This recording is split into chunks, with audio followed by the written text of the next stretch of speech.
So hey homies, welcome back to another video. और आज है संडे और संडे का मतलब द रेनेगेटिव इमोर्टल एंड आई होप कि तुम लोग बहुत ही ज्यादा अच्छे और मजे में होगे। वीडियो में आगे बढ़ने से पहले कहना चाहूंगी कि अगर इससे पहले के एपिसोड अभी तक चेकआउट नहीं किया है तो पहले जाओ और जाकर उसे देख लो, वरना आज के स्पेशल एपिसोड में तुम्हें बिल्कुल भी मजा नहीं आने वाला। और स्पेशल एपिसोड क्यों, ये तो तुम्हें एपिसोड में आगे पता चलेगा। और अगर तुमने देख लिया है तो क्या बात है, चलो फिर आज की इस वीडियो को फटाफट से शुरू करते हैं। बट इससे पहले प्रीवियस एपिसोड का थोड़ा सा जान लेते हैं। सो होमीज, जैसा कि हमने लास्ट एपिसोड में देखा था जहाँ पे वांग लिन प्लेनेट रानियन पे पहुंच जाता है, उसकी मुलाकात संताई से होती है। साथ ही यहाँ पर प्लेनेट रानियन के 3 एक्सेंडेंट कल्टीवेटर से भी उसकी मुलाकात होती है, जो कि वांग लिन को यहाँ पर आजमाने के बाद उसे अपने साथ मिलाना चाहते थे, क्योंकि संताई के अकॉर्डिंग इन लोगों ने वन फैमिली के एक बंदे के साथ 4 साल पहले पंगा ले लिया था। उसे मारकर उससे रैंक 8 की जो पिल्स है उन्हें हासिल कर लिया था। और तब से लेकर इन्हें डर है इस बात का कि कहीं वन फैमिली, जो कि असल में 1000 इल्यूजन प्लेनेट की one of the strongest family में से एक मानी जाती है, वो कहीं बदला लेने के लिए इनके पीछे ना आ जाए। और इसी के चलते ये लोग वांग लिन को भी वो रैंक 8 की पिल देना चाहते थे, ताकि वांग लिन भी इनके साथ कोऑपरेट करे और वन फैमिली के साथ लड़ने में वांग लिन इनकी मदद करे। वहीं दूसरी तरफ हमें लू मई को दिखाया जाता है, जहाँ वो अब हुआन मई बन चुकी है, क्योंकि हुआन मई के एंसेस्टर ने लू मई को अडॉप्ट कर लिया है और अब से वो वन फैमिली की ब्लड लाइन को भी पोजेस करती है। साथ ही यहाँ पर उसे एक टास्क भी दिया जाता है और उसे उन लोगों का पता लगाना है जिन लोगों ने 4 साल पहले हुआन फैमिली के एक मेंबर को घेर के मारा था। अब इस बात का इन्वेस्टिगेट करने के लिए लू मई यानी कि अपनी हुआन मई एक बंदे को सीधा प्लेनेट रानियन की तरफ भेजती है। अब यहाँ पे ये सारी चीज तो चल रही थी, लेकिन वहीं दूसरी तरफ वांग लिन, जिसने कि एक सेलेस्टियल जेट के जरिए से रैंक 8 के उस पिल को बाय कर लिया था, जिसका मतलब ये है कि अब वांग लिन को इन लोगों का साथ देना पड़ेगा। और आगे अब वीडियो को स्टार्ट करने से पहले मेरे प्यारे से नॉवल फैंस, मैं बताना चाहूंगी कि यार मैं कल ही ट्रिप से वापस आई हूँ। मेरे पास ऑलरेडी सारी सीरीज के एपिसोड पेंडिंग हैं, जो कि वीक में यार एक ही आते हैं और नॉवल पे काम चल रहा है। प्रोबेबली आज शाम तक तुम्हें वो देखने को मिल जाएगा, नहीं तो कल सुबह तक। थोड़ा समझा करो यार, मैं अभी ट्रिप से लौट के आई हूँ। अब नॉवल का ऐसा था नहीं कि तुम्हारा 10-15 मिनट से मन मर जाएगा, है ना। बाकी फिलहाल के लिए तुम आज का स्पेशल एपिसोड एंजॉय करो, नॉवल को तो फिर हम बाद में देख लेंगे। सो होमीज, हमारे एपिसोड की स्टार्टिंग में हमें यहाँ पर उसी ऑप्शन पवेलियन का सीन दिखाया जाता है, जहाँ पे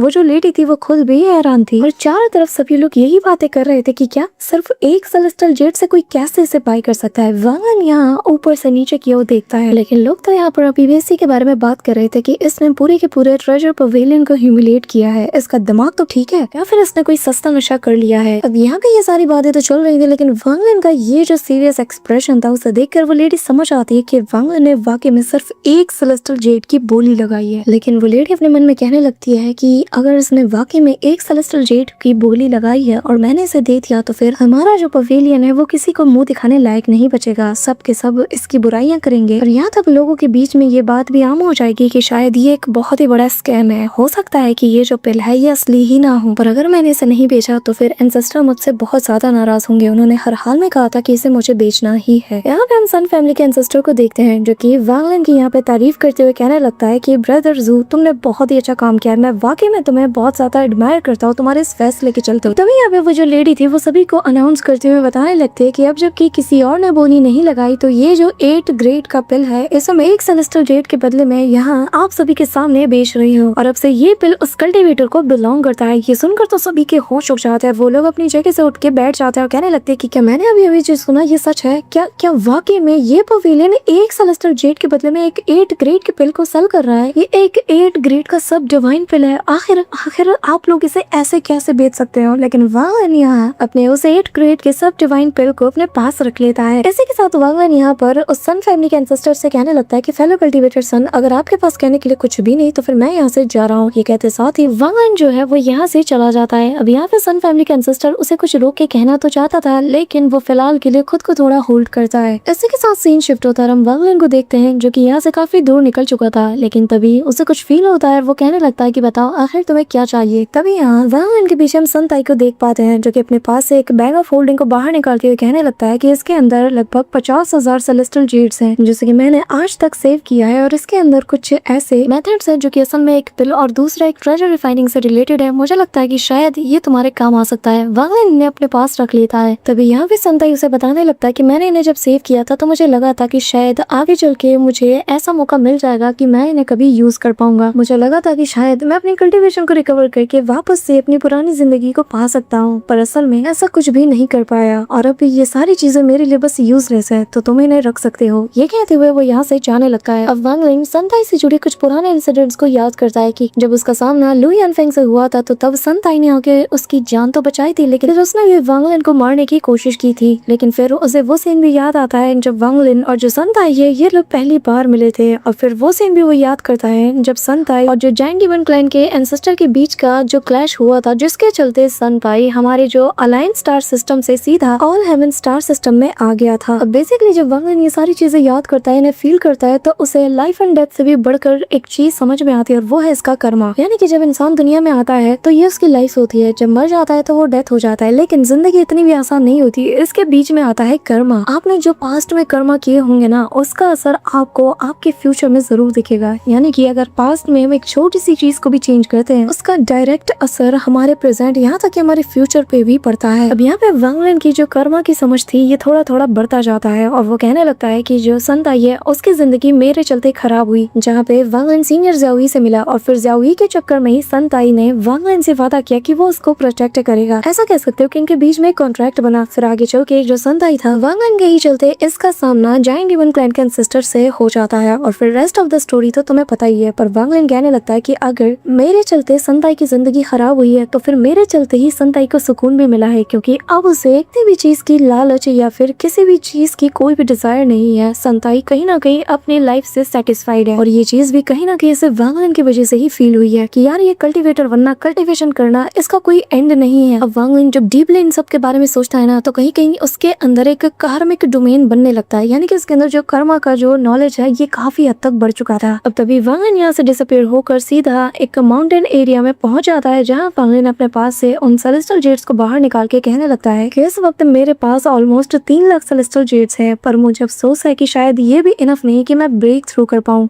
इसी के साथ वांग लिन यहाँ पर अपने एक हाथ के इशारे से ही सारे के सारे सेलेस्टियल जेट्स को बाहर निकाल लेता है, इन्हें आसपास के एरिया में फैला देता है और तभी आसपास वो एक फॉर्मेशन को क्रिएट करते हुए अपने पास से उन सारे स्वॉर्ड्स को भी बाहर निकालता है और यहाँ पर एक 7 स्वॉर्ड फॉर्मेशन को बनाते हुए इसके सेंटर में वांग लिन बैठ जाता है। इसी के साथ वांग लिन यहाँ पर हैंड साइन बनाते हुए हवा में फ्लोट करता है और तभी वो एक और फॉर्मेशन को बना देता है और यहाँ जैसे ही वो सारे के सारे सेलेस्टियल जेट्स को यहाँ पे आधे अमाउंट में क्रश करता है, तो यहाँ इन सभी के अंदर जो एनर्जी थी वो एक साथ गैदर होते हुए यहाँ चारों ओर बिखेरने लगती है। पर तभी वांग लिन यहाँ पर अपने 7 स्वॉर्ड फॉर्मेशन से बने गए इस फॉर्मेशन को रोटेट करवाता है, जिसके चलते स्वॉर्ड रोटेट होती है और यहाँ जितनी भी यहाँ पे जो सेलेस्टियल स्पिरिचुअल एनर्जी निकल रही थी, वांग लिन यहाँ पर फॉर्मेशन के जरिए से उन सभी को अपनी तरफ खींचने लगता है और उसके ऊपर जो फॉर्मेशन बना था वो उन सभी को गैदर करके वांग लिन के बॉडी के अंदर इन सभी को डालने लगता है। यहाँ पे हम देखते हैं कि इतनी अमाउंट में जो सेलेस्टियल स्पिरिचुअल एनर्जी वांग लिन के बॉडी के अंदर जाती है ना, कि उसकी जो ऑरा है वो और ज्यादा बढ़ जाती है और तभी एक ह्यूज एक्सप्लोजन के साथ एक ब्राइट लाइट सीधा आसमानों को जाकर उसे फोड़ना शुरू कर देती है, जो देखकर जैसे ही जो 3 एक्सेलेंट कल्टीवेटर थे प्लेनेट रॉनियन के ऊपर, जो कि फिलहाल क्लोज डोर कल्टीवेशन में बिजी थे, अचानक से उनका ध्यान भी वांग लिन की ओर जाता है। सब के सब अपनी जगह को छोड़कर सीधा आसमान की तरफ देखते हैं और वो तीनों यही बात कर रहे थे कि ये कितनी ज्यादा खतरनाक हो रहा है, क्या वो हमें डराने की कोशिश कर रहा है। इस दौरान हम देखते हैं कि वांग लिन बाकी के सारे जेट्स की जो एनर्जी है इन्हें भी अपने अंदर गैदर कर लेता है, जिसके चलते उसके अंदर जो सेलेस्टियल स्पिरिचुअल ऑरा थी ये भी काफी हद तक बढ़ चुकी थी। वांग लिन अब एक्सेंडेंट के मिड स्टेज पे ब्रेक थ्रू कर चुका था। साथ ही वांग लिन की जो बॉडी थी इस वक्त वो यहाँ काफी ज्यादा डोमिनेटिंग वाली ऑरा को रिवील कर रही थी। वांग लिन अपने हाथों को देखकर कहने लगता है कि मेरे अंदर सेलेस्टियल स्पिरिचुअल एनर्जी तो काफी ज्यादा बढ़ चुकी है, लेकिन मेरा डोमेन अभी मेरी कल्टीवेशन के हिसाब से बहुत ज्यादा कमजोर है। मुझे इसे जल्द से जल्द ठीक करना होगा ताकि ये भी एक्सेंडेंट के मिड स्टेज पे पहुंच जाए। इसी के साथ वांग लिन यहाँ पर अपने स्वॉर्ड्स को अपने पास रख लेता है, फिर मन में कहने लगता है कि अगर तुम तीनों चाहते हो कि मैं तुम्हारे साथ तुम्हारे मामले में शामिल हो तो तुम्हें मेरे प्रति थोड़ी सिंसियरिटी तो दिखानी पड़ेगी ना। अगर नहीं दिखाओगे तो मैं मजबूरन तुम्हें दिखाने पे मजबूर कर दूंगा। और अभी जो मैंने किया है ना, मेरे इस एक्शन के चलते इन्हें अंदाजा तो लग गया होगा कि आखिर इन लोगों को मेरे सामने कैसे बिहेव करना चाहिए। तभी यहाँ पर इनमें से एक एंसेस्टर आता है जो कि देखते साथ ही हैरान और कहने लगता है कि क्या इसने वाकई में यहाँ पे ब्रेक थ्रू कर लिया। चलो ठीक है, जब तक हम आजमाएंगे नहीं तब तक हमें पता कैसे चलेगा कि ये जो कुछ भी हमने अभी देखा ये सच है या झूठ। अब तभी वो यहाँ पर अपने अटैक को प्रिपेयर करते हुए वांग लिन के ऊपर हमला करने को चाहता है, पर तब तक वांग लिन यहाँ पर अपने उसी सेलेस्टियल पपेट को आगे कर देता है, जो कि यहाँ पर एक सिंगल पाम अटैक से उसके अटैक को डिस्ट्रॉय करते हुए उसे काफी पीछे तक ढकेल देता है। साथ ही यहाँ पर वो बंदा खून की उल्टियां करने लगता है। इमीडिएटली इमीडिएटली वो खुद को संभालता है, एक पिल लेता है और कहने लगता है कि अगर ये लड़का वाकई में मुझे मारना चाहता तो ये कब का मार चुका था, क्योंकि उस पाम स्ट्राइक को इसने बहुत लाइटली मुझ पर छोड़ा था। यहाँ तक कि मेरी बॉडी और मेरी सोल, मेरा सब कुछ इसके चलते डैमेज भी हो सकता था। अब तभी वांग लिन अपने पपेट को वापस बुला लेता और वो बंदा मन में सोचता है कि आखिर एग्जैक्टली इस लड़की की कल्टीवेशन क्या हो सकती है, कहीं ऐसा तो नहीं कि ये एक्सेंडेंट के भी ऊपर का कल्टीवेटर है। अब तभी वांग लिन इसके सामने आता है और वो कहने लगता है कि तुम उन तीनों में से एक हो ना, जो कि जानबूझ के मेरे खिलाफ प्लानिंग कर रहे हैं ताकि मैं तुम लोगों का साथ दूं। बताओ, मैंने सच कहा ना। अब यहाँ पे वांग लिन की आंखों में किलिंग इंटेंट देख कर ना इस बंदे की हवा टाइट हो जाती है और वो इमीडिएटली वांग लिन के सामने माफी मांगते हुए कहता है कि फेलो कल्टीवेटर ज़ू, प्लीज मुझे माफ कर दो। हम जानबूझ के आपको हमारे साथ घसीटना नहीं चाहते थे। असल में जो हुआन फैमिली है ये काफी ज्यादा स्ट्रॉन्ग है। अब इससे पहले कि ये कुछ और कह पाता, वांग लिन इसे रोक देता और कहता है कि मुझे तुम्हारे एक्सक्यूज सुनने में कोई इंटरेस्ट नहीं है, लेकिन अगर वाकई में तुम्हें मेरी मदद चाहिए तो तुम्हारी जो सिंसियरिटी है ना वो बहुत ही ज्यादा कम दिखी मुझे। जिसमें यहाँ पे वो एंसेस्टर कहने लगता है कि आखिर आप कहना क्या चाहते हैं। कि तभी रान फैमिली के एंसेस्टर से वांग लिन कहने लगता है कि मुझे तुम्हारी फैमिली के 90% सेलेस्टियल जेड्स चाहिए। जो सुनकर तो यहाँ पे उस बंदे की बोलती बंद हो जाती है। पर तभी वांग लिन कहता है कि आखिर तुम दोनों छुप के क्यों बैठे हो, तुम भी बाहर आओ। अब तभी यहाँ पे सन फैमिली का एंसेस्टर यानी कि सनशी भी बाहर आता है और यहाँ वांग लिन से कहने लगता है कि सन फैमिली मुझे अपने सेलेस्टियल जेड्स का 70% मेरे हवाले करेगी। और रही बात केयर फ्री ज़ाओ चुआनवन की, तो आप भी मुझे 90% सेलेस्टियल जेड्स दोगे। लेकिन हाँ, सिर्फ यही नहीं बल्कि आप लोगों के पास जो बाकी के 8 ग्रेड के पिल्स है मुझे वो भी चाहिए। और हुआन फैमिली का वो जो बंदा था उससे जुड़ी आप लोगों के पास जो भी चीजें हैं मुझे वो सब कुछ चाहिए। और हाँ, ख्याल रहे कि एक सिंगल पीस भी मिसिंग नहीं होना चाहिए, वरना तुम लोगों का अंजाम बहुत बुरा होगा। और हाँ, एक आखिरी बात, अगर मेरे पास सेलेस्टियल जेड्स की कमी होती है तो ये तुम तीनों की जिम्मेदारी होगी कि तुम लोग मेरे लिए सेलेस्टियल जेड्स को कलेक्ट करो। अगर तुम लोग मेरी इस कंडीशंस को पूरा नहीं कर सकते तो फिर तुम लोग खुद ही अपना रास्ता देख लो। अगर मुझे अपने साथ मिलाना चाहते हो तो मेरे कुछ कंडीशंस है, तुम्हें इन्हें हर हाल में फुलफिल करना ही होगा, तो ही जाकर मैं तुम्हारा साथ दूंगा। तो बताओ आखिर तुम लोगों का क्या इरादा है, क्या तुम्हें मंजूर है या नहीं। अब तभी हम देखते हैं कि सनशी जो है वो आगे आता है और कहने लगता है कि फेलो कल्टीवेटर ज़ू, आपकी इस कंडीशन को मेरी और मेरी पूरी की पूरी सन फैमिली पूरी इच्छा अनुसार एक्सेप्ट करती है। जब तक आप मुझे इस बात की गारंटी देते हैं ना कि हम सभी लोग सुरक्षित रहेंगे, तब तक हम आपको हमारी फैमिली का जो 70% सेलेस्टियल जेड्स है वो देते रहेंगे। अब यहाँ पे इसकी बात सुनते साथ ही हम देखते हैं कि रान फैमिली का एंसेस्टर भी मान जाता है और कहने लगता है कि उम्मीद करता हूँ कि आप अपने वादे के मुताबिक कायम रहोगे। अब तभी हम कल्टीवेटर ज़ियाओ को भी देखते हैं जो कि यहाँ पर कुछ सोच रहा था, जिसे देखकर रान फैमिली का एंसेस्टर कहने लगता है कि आखिर तुम क्या सोच रहे हो। आज से 4 साल पहले जो कुछ भी हुआ था उसमें हम तीनों ने साथ मिलकर भाग लिया था, तो आखिर जब हमारे पास एक मौका है जिसके जरिए से हम लोग बच सकते हैं, तो तुम्हें ऐसी कौन सी चीज है जो कि रोक रही है। यहाँ पे हम देखते हैं कि सनशी भी उसे समझाता है, जिसके चलते वो भी मान जाता है और अपने पास से वो सेलेस्टियल जेड्स को निकालते हुए कहने लगता है कि मेरे पास कोई फैमिली नहीं है, लेकिन मेरे पास जो कुछ भी है ये सब कुछ मैंने अकेले अर्न किया है और मुझे उम्मीद है कि आप भी अपना वादा जरूर निभाओगे। अब यहाँ पे सनशी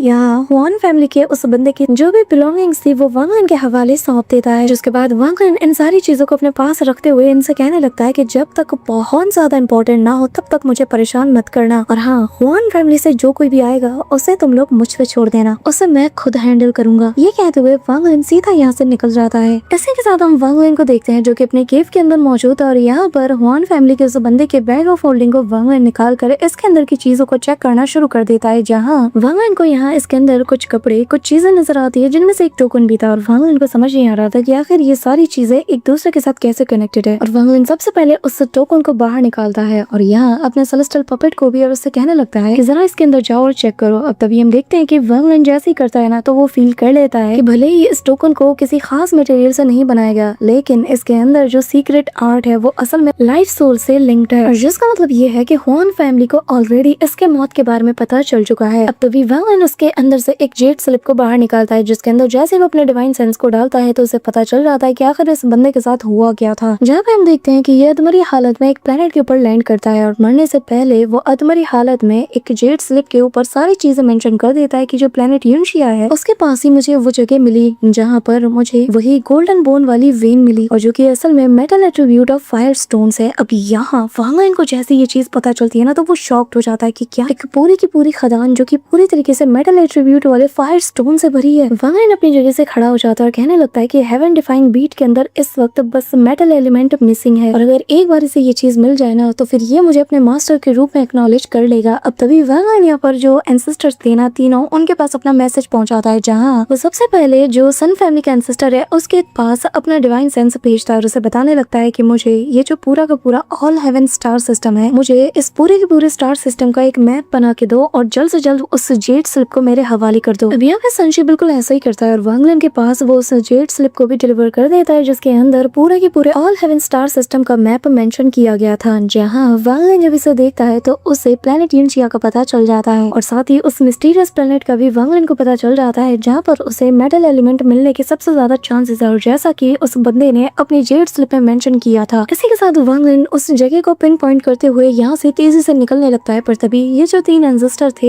ये तीनों इमीडिएटली वांग लिन को आवाज देते हुए उसका रास्ता रोकते हैं और कहने लगते हैं कि फेलो कल्टीवेटर ज़ू, क्या आप वाकई में इतनी जल्दी जा रहे हो? तभी यहाँ पे संशी कहने लगता है कि हालांकि हमें आप पर पूरा यकीन है, लेकिन ये जो मैटर है ये हमारी जान से रिलेट है। अगर आप हमें छोड़ के जाते हो, अगर आपकी गैर मौजूदगी में हम पर हमला हुआ तो हम क्या करेंगे? वांग लिन यहाँ पे जानता है कि मेटल एलिमेंट उसके लिए कितना ज्यादा इंपॉर्टेंट है, तो वांग लिन यहाँ पर इन्हें कहने लगता है कि मैंने कहा ना कि मैं अपनी बात से नहीं मुकरूंगा, मुझे बस कुछ मैटर को निपटाना है और मैं जल्द से जल्द वापस लौट आऊंगा। अब ये लोग डर के मारे चुप हो जाते, पर तभी यहाँ का आसमान पूरी तरीके से अचानक से कम्प्लीटली डार्क हो जाता है, चारों तरफ बिजलियां कड़कने लगती है और तभी आसपास के जो क्रिएचर्स थे ना ये सब भी डर के मारे यहाँ से दूर जाने लगते हैं। सभी लोग इस ऑरा को फील करके समझ आते हैं कि ये हुआन फैमिली का ही बंदा है, और यहाँ स्पेस को तभी चीरते हुए एक बंदा बाहर आता है जो कि अपने कंपास के ऊपर सवार था और वो बताने लगता है कि मैं 2nd ग्रेड का गार्ड हूँ, जो कि हुआन फैमिली के मेन फैमिली से बिलोंग करता है, जो कि 1000 इल्यूजन प्लेनेट की स्ट्रॉन्गेस्ट फैमिली भी है, और नाम है मेरा हुआन डोंग। और मैं यहाँ प्लेनेट रानियन के जितने भी एक्सेंडेंट के कल्टीवेटर्स हैं उन्हें मेरे सीनियर के कमांड पर यहाँ पे समन करता हूँ, जल्द से जल्द यहाँ पर सामने और अपने मैनर्स दिखाओ। ये कहते साथ ही वो अपना जायंट सा फिगर यहाँ पे क्रिएट करता है और सभी के ऊपर इंटेंस अमाउंट में प्रेशर डालते हुए इन सभी को घुटनों के बल लाने लगता है, लेकिन वांग लिन की भी तब सटक जाती है। वो यहाँ पर अपने जायंट अवतार को क्रिएट करता है और यहाँ अपने एक मुट्ठी से हुआन डोंग को मसलते हुए कहने लगता है स्क्रैम, और तभी हुआन डोंग खून की उल्टियां करने लगता है। अचानक से वो पूरी तरीके से जैसे मौत के चंगुल में फंस चुका और छटपटाते हुए कहता है कि तुम्हारे इतनी मचाल। ये कहते साथ ही वो इमीडिएटली अपनी स्वॉर्ड को निकालते साथ ही वांग लिन की तरफ चार्ज करता है और कहता है कि अब तुम मरेगा, और वांग लिन भी इसके स्लैश अटैक को पूरी तरीके से नलीफाई कर देता है, जो देखकर हुआन डोंग कहने लगता है कि आखिर तू है कौन? हाँ, तेरी हिम्मत कैसे हुई मेरे बीच में टांग अड़ाने की? तुझे पता भी है कि मैं कौन हूँ? यहाँ पर मैं हुआन फैमिली से आया हूँ। तभी यहाँ पे वांग लिन अपनी ऑरा को रिलीज करते हुए कहता है कि मेरा नाम क्या है उसे जानने के लिए तुम क्वालिफाइड ही नहीं। वांग लिन निकालता है अपने थंडर ड्रैगन को और थंडर ऑफ अनाइलेशन नाम की टेक्निक का यूज करते हुए ऐसी बिजली उसकी तरफ दौड़ा देता है जो कि उसके बैरियर को भेदते हुए सीधा उसकी बॉडी से जा टकराता है। अब इससे पहले कि ये थंडर इसकी बॉडी को बुरी तरीके से चपेट में लेता है, ये बंदा यहाँ से 9 तो 11 होने लगता है और कहता है कि मैं समझ गया, ये तो एक्सेंडेंट के मिड स्टेज से कई गुना ज्यादा ताकतवर है और फिलहाल मैं इसका सामना नहीं कर सकता। पर तभी वांग लिन यहाँ पर अपनी 7 स्वॉर्ड को भी सीधा इसकी तरफ फेंक देता है और ये वही स्वॉर्ड्स हैं जिन्हें की वांग लिन ने लिंग त्यानु के जो डिसाइपल्स थे जिन्हें मार के वांग लिन ने उनके अंदर से लिंग त्यानु की स्वॉर्ड एनर्जीज को गैदर किया था। तो ये सारे स्वॉर्ड्स उन्हीं से बिलोंग करती है और यहाँ सारे के सारे जो स्वॉर्ड स्पिरिट्स थे ये भी आपस में गैदर होते हुए एक जायंट से बीस्ट का शेप ले लेती है, जो कि इसे ऑन द स्पॉट डिवोर करने वाली थी। तभी यहाँ पे हुआन डोंग अपनी स्पीड को एक्सेलरेट करते हुए कहता है कि मुझे यहाँ से निकलना होगा, मुझे मिस को हर हाल में सारी बातें बतानी होगी। पर वांग लिन का जो बीस्ट था ना वो इसे घेर लेता है और तभी वांग लिन के जो ये स्वॉर्ड्स थे ये सीधा जाकर इसके गले के पास रुक जाते हैं, जिसके चलते यहाँ पे हुआन डोंग बुरी तरीके से फंस चुका था। इसी के साथ वो तीनों एंसेस्टर और यहाँ वांग लिन ये सभी लोग पहुंच जाते हैं हुआन डोंग के पास। पर यहाँ हुआन डोंग की हिंकड़ी अभी भी नहीं गई। वांग लिन से कहने लगता है कि आखिर तुम हो कौन? हाँ, क्या तुम्हें नहीं पता कि मैं कौन हूँ? अब बस तुम देखते जाओ, इन तीनों के साथ साथ तुम भी मारे जाओगे। अब यहाँ हुआन डोंग नाम का ये जो बंदा है ना ये लगातार इन लोगों को धमकाने की कोशिश करता है। तभी यहाँ पे इमरान फैमिली के एंसेस्टर को देखते हैं जो कि मन में कहता है कि ऑलरेडी हमने हुआन फैमिली के साथ पंगा ले लिया है, अब अगर हम कुछ भी करते हैं तो ये कॉन्फ्लिक्ट और ज्यादा बढ़ता जाएगा। लेकिन आज तो यहाँ पर हमारा साथ देने के लिए ज़ूमू भी मौजूद है। तभी यहाँ पे वो बंदा आगे आते हुए कहने लगता है कि एक बात बताओ, आखिर तुम प्लेनेट रानियन पे किस लिए आए हो? जिस पे हुआन डोंग कहने लगता है कि क्या क्यों आए हो? वाह, मानना पड़ेगा, क्या कमाल की एक्टिंग करती हो। हाँ, रान फैमिली के एंसेस्टर, तुम्हें नहीं पता कि मैं किस लिए आया हूँ? यहाँ पे ये सुन रही था कि तीनों की बोलती बंद हो जाती है। तभी हुआन डोंग बताता है कि मुझे कुछ इंटेल के जरिए से पता चला है कि 4 साल पहले हुआन फैमिली का एक मेंबर जो कि अधमरी हालत में घर की ओर लौट रहा था, लेकिन उसे रान फैमिली के एंसेस्टर, सन फैमिली के एंसेस्टर और कल्टीवेटर ज़ियाओ तुम तीनों ने मिलकर मार दिया। तुम तीनों की जो ब्लड लाइन है ना आज वो अपने अंत तक पहुंच चुकी है और बहुत ही जल्द हम तुम सबको मिटा के रख देंगे और इसी काम से मैं यहाँ आया था। तभी यहाँ पे हम देखते हैं कि जो रान फैमिली का एंसेस्टर है वो वांग लिन से कहने लगता है कि फेलो कल्टीवेटर ज़ू, क्या हो अगर आप इस लड़के को हमारे हवाले सौंप दो, हम जानते हैं कि इसका मुंह कैसे बंद करना है। जिस पर वांग लिन हाँ में नोट करता है। अब तभी यहाँ पे हुआन डोंग की बोलती बंद हो जाती है और वो गुस्से के साथ भड़क जाता है और कहता है कि कल्टीवेटर ज़ू, आखिर तुम ऐसा कैसे कर सकते हो? हाँ, आखिर तुम्हारी हिम्मत कैसी हुई? क्या तुम्हें नहीं पता कि हमारे एंसेस्टर वापस आ चुके हैं? तुम्हें क्या लगता है कि तुम अपने एक्सेंडेंट की कल्टीवेशन के साथ हमारे एंसेस्टर को टक्कर दे पाओगे। तभी यहाँ पे वांग लिन अपना शिकंजा कसता है और कहने लगता है तुम्हारे एंसेस्टर की कल्टीवेशन लेवल क्या है, जिस पे हुआनडोंग बहुत ही प्राउडली वे में कहने लगता है कि वो फिलहाल सेकंड स्टेप में पहुंच चुके हैं, यानी कि वो डाओ कल्टीवेशन के सेकंड स्टेप पे है। वो तो 1000 साल पहले ही इल्यूशनरी यिन और कॉर्पोरल यांग स्टेज पे पहुंच चुके थे। अभी ये सुन नहीं था कि इन तीनों का गला सूख चुका था। वांग लिन ये सुन नहीं था कि तभी अपने फॉर्मेशन को हटा लेता और फिर इस बंदे को बाइंड करते हुए इन लोगों से कहने लगता है कि मैं इस बंदे को तुम तीनों के हवाले छोड़ रहा हूँ, कि मेरा वक्त बहुत ज्यादा कीमती है और मैं ऐसे चींटियों के पीछे अपना वक्त जाया नहीं करता। ये कहते हुए वांग लिन यहाँ से निकलने लगता है। तभी हम देखते हैं कि ये जो 3 एंसेस्टर थे ना, ये निकालते हैं अपने अपने वेपन को, जहाँ ये सभी लोग अपने अपने तलवार को थामते हुए फुल किलिंग इंटेंट के साथ इस बंदे को निपटाने के लिए आगे बढ़ते हैं। हुआनडोंग का तो गला सूख चुका था और वो यहाँ पे इन सभी को बड़ी बड़ी धमकियां देने लगता है। वहीं दूसरी तरफ वांग लिन, जो कि पीछे पलट के देखता भी नहीं, वो भी आगे बढ़ा चला जा रहा था। तभी यहाँ पे हुआनडोंग कहता है कि तुम लोगों को पता नहीं कि मैं लेडी हुआन मेई का पर्सनल गार्ड हूँ। लेडी हुआन मेई एंसेस्टर की लास्ट डिसाइपल है और जो कि कल्टीवेशन अलाइन से है। अगर तुम लोगों ने मुझे हाथ भी लगाया ना, तो लेडी हुआन मेई कभी भी इस बात को जाने नहीं देंगी। अब यहाँ हुआन मेई का नाम सुनते साथ ही वांग लिन रुक जाता है। ऊपर से इस बंदे ने कहा कल्टीवेशन अलायंस, यानी कि अलायंस स्टार सिस्टम, जो कि वांग लिन का घर है। वांग लिन यहाँ इमीडिएटली कहता है कि मुझे उस लड़की का असली नाम बताओ, जिस पे यहाँ हुआनडोंग भी हंसता और कहने लगता है कि तुम मुझे आजाद करो, मैं तुम्हें बता दूं। यहाँ पे ये वांग लिन के साथ डेढ़ होशियारी दिखाने की कोशिश करता है। तो वांग लिन भी भाई इस मामले में ना सबका बाप है। वो पकड़ता है इसे और सोल सर्च यूज करने लगता है। जहाँ वांग लिन को उसी पैलेस के अंदर का सीन दिखाया जाता है जहाँ हुआन मेई मौजूद थी और जैसी वो टर्न होती है, वांग लिन उसकी शक्ल देख के समझ आता है कि ये कौन है। और वांग लिन गुस्से के साथ कहता है कि अच्छा तो लू मेई ये तुम हो, लगता है कि तुम्हारी किस्मत ने फिर से एक बार तुम्हारे साथ बहुत बड़ा खेल खेला है। तभी तो तुम इतनी बड़ी अचीवमेंट के चलते यहाँ ऑल हेवन स्टार सिस्टम में बिना किसी परेशानी के आ गई। अब वांग लिन गुस्से के चलते इसका स्कल ये बिल्कुल शैटर्ड कर देता है और इसकी सोल को अपने 1 बिलियन सोल फ्लैग में रखते साथ ही वांग लिन यहाँ से जाने लगता है। जहाँ वो अपने स्टार कंपास को बाहर निकालता है कि तभी सन फैमिली का एंसेस्टर कहता है कि कल्टीवेटर जबकि हुआनडोंग मारा जा चुका है तो हुआन फैमिली कभी भी इस मैटर को जाने नहीं देगी। वांग लिन उससे बस इतना कहता है कि मैं अब से 3 महीने बाद यहाँ लौटूंगा, जिसके बाद सारी चीजें मैं देख लूंगा। अब वांग लिन तो यहाँ से निकल जाता है। वहीं दूसरी तरफ हमें प्लेनेट 1000 इल्यूजन के अंदर हुआन फैमिली के एंसेस्टर को दिखाया जाता है, जहाँ उसे हुआनडोंग के मौत की खबर मिल चुकी थी क्योंकि उसका जो सोल था यहाँ से डिसअपियर हो जाता है। अब सभी लोग एंसेस्टर से कहने लगते हैं कि एंसेस्टर हमें जल्द से जल्द पूरे के पूरे रानयून प्लेनेट को ही मिटा देना चाहिए, जिसपे एंसेस्टर कहने लगता है कि अगर मैं चाहूँ ना तो मैं एक उंगली के इशारे से उसे खत्म कर सकता हूँ। लेकिन हुआनडोंग असल में हुआन मेई का पर्सनल गार्ड था, तो उसके साथ जो करना है, उसका बदला जो भी लेना है, ये सब कुछ हुआन मेई डिसाइड करेगी। तभी यहाँ पे जो गार्ड था वो कहने लगता है कि पर एंसेस्टर अभी तक हुआन मेई का जो ब्लड एक्सचेंज टेक्निक है वो पूरी तरीके से हमने उसके ऊपर परफॉर्म नहीं किया। जिस पे एंसेस्टर कहता है कि तो फिर जल्द से जल्द इस रिचुअल को परफॉर्म करो और जल्द से जल्द इस टेक्निक को परफॉर्म करके हुआन मेई को तैयार करो ताकि वो खुद ही अपने लोगों का बदला ले सके। इसी के साथ सभी लोग उनके ऑर्डर को मान जाते हैं और तभी एंसेस्टर यहाँ प्लेनेट रानयून के आसपास के जितने भी स्पेटियल फॉर्मेशन है इन सभी को सील करने का ऑर्डर देता है और पूरे के पूरे प्लेनेट रानयून के ऊपर एक सीलिंग फॉर्मेशन लगा देता है, जिसके चलते कोई भी प्लेनेट को छोड़ के नहीं जा सकता। यहाँ पर सिर्फ एंट्री अलाउड है, लेकिन कोई भी हमारी मर्जी के बगैर यहाँ तक कि एक चींटी भी एस्केप नहीं कर सकती। वहीं दूसरी तरफ हम वांग लिन को देखते हैं जो कि प्लेनेट यूनशिया के काफी करीब पहुंच चुका था और अगले ही पल जैसे वो अपने डिवाइन सेंस को फैलाता है अपने मैप के जरिए से, तो यहाँ उसे वो प्लेनेट मिल जाता है जहाँ पर उसे वो मेटल एलिमेंट मिलने वाला है, जिसके चलते वांग लिन काफी ज्यादा एक्साइटेड हो जाता है और तेजी से उस ओर बढ़ा चला जाता है। और इसी मोमेंट पे आज का ये एपिसोड यहीं पे एंड होता है। अब गाइस तुम में से जिनसे भी रहा नहीं जा रहा और इसके आगे क्या है वो जानना है, तो हमारे दूसरे चैनल पे हमने इसके नॉवेल्स को भी पूरी प्लेलिस्ट में अपलोड करके रखा है। हाँ, ट्रस्ट में तुम्हें लगेगा ही नहीं कि ये एपिसोड है या नॉवेल्स का। नेक्स्ट पार्ट कर लेंगे, तुम्हें पिन कमेंट में मिल जाएगा, तो जाके चेकआउट जरूर कर लेना अगर तुम्हें नॉवेल जानना है। तो that's it for today guys. I hope कि तुम सबको आज की वीडियो काफी ज्यादा पसंद आई होगी। अगर हाँ तो वीडियो को लाइक करना, चैनल पर नए हो तो सब्सक्राइब करना। तो मिलते हैं नेक्स्ट वीडियो में, तब तक के लिए बाय।